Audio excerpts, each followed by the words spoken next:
Wait, before you start scrolling past this video, did you know that there's a bipartisan bill that would ban children from social media? The price of eggs has certainly ruffled many feathers, and local farms say that it's not just the consumers that are hurting. But the owners tell me what was truly terrifying was a medical scare. If there's a 10% U.S. tariff on China, what would that mean for people living here in Hampton Roads?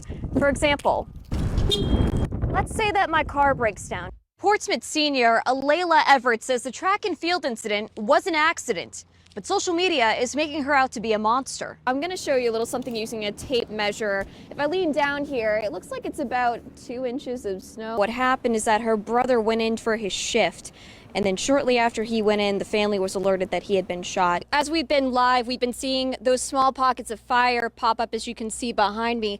And fire crews say that they're going to be seeing this smoke for a little bit. They can't entirely extinguish this fire just because they can't reach it with water. Take a look at this street sign. That's how powerful these winds were this afternoon, and that's just scratching the surface. 1 hour, that's how long users under the age of 18 will be allowed to use TikTok. So we asked students in Hampton Roads what they thought of this. And to get their attention, we took to the drawing board. Drove out to Virginia Beach and asked the million-dollar question. You want to talk to me about TikTok? After asking their parents, the students we talked to under the age of 17 told us how much they TikToked. I use it every day. I wouldn't be proud of how much I say I use it. Basically every day is probably an addiction now. So like on days I was sick or during the summer, I would be on it maybe about 2-3 hours a day. If I wasn't doing something, I would just pull out my phone and get on TikTok. So I was like, that's probably not a good thing. On Wednesday, the app sent out a new guideline saying there's going to be a 60-minute default timer on the accounts belonging to those under the age of 18. And we were surprised to hear the reactions of the students. I don't think it's terrible because there are a lot of people that spend way too much time on it, and it's very bad for your mental health and I think self-image. And it's not just the kids getting kicked off.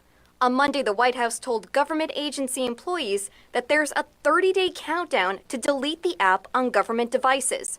This comes after the ban of the popular platform on the phones of federal government employees that was announced by Congress in December. The reason being because supposed security risks coming from the app headquartered in Beijing, China.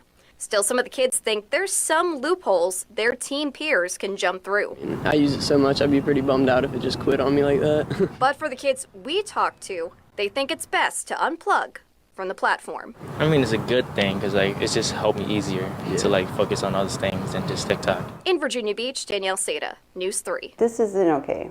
It's been a long week for mom Esmeralda Castle. Her daughter, Angelina Resendez, was last seen May 29th at Naval Station Norfolk. Earlier this week, I spoke to her on Zoom before she flew from Harlington, Texas to Hampton Roads. And on Saturday, I talked to her again before she boarded her plane back home, carrying on a lot of unanswered questions from NCIS. They interviewed me for a little while. I took a lot of DNA swabs. I asked them questions, but I don't get very many answers. When I sat down with her, I asked if it's possible that Angelina may have left without permission. I asked that question too, if that is something that they're saying, that they don't think that she's just gone without permission, that she's missing. Sad, sick, whatever, she shows up to work. And to back up that belief, Esmeralda says she personally explored her daughter's barracks. Her fan was still on. She had a yoga mat, stretched out on the floor with weights. She had food in there, her soups, little teas. She had water bottles. She also says there has been no monetary trail left behind. No money's been spent. She hasn't spent any money since the last day. Esmeralda admitted in the past Angelina has struggled with mental health. She was struggling with suicide for a little bit last year. When speaking to investigators, she's been given little to no information. I asked them if they had her phone. They can't tell me if they have her phone or not. I reached out to the NCIS and asked them why. They wouldn't say much, but did tell me that all info is confidential until they can gather as much info as possible. Any information they give out could be incorrect while an investigation is still ongoing. In other words, it's a waiting game. And despite being desperate for answers and heartbroken, Esmeralda has to go back to her other children in Texas. But she did have this message for her daughter in case she were to see this interview. I want to see you again. And I love you.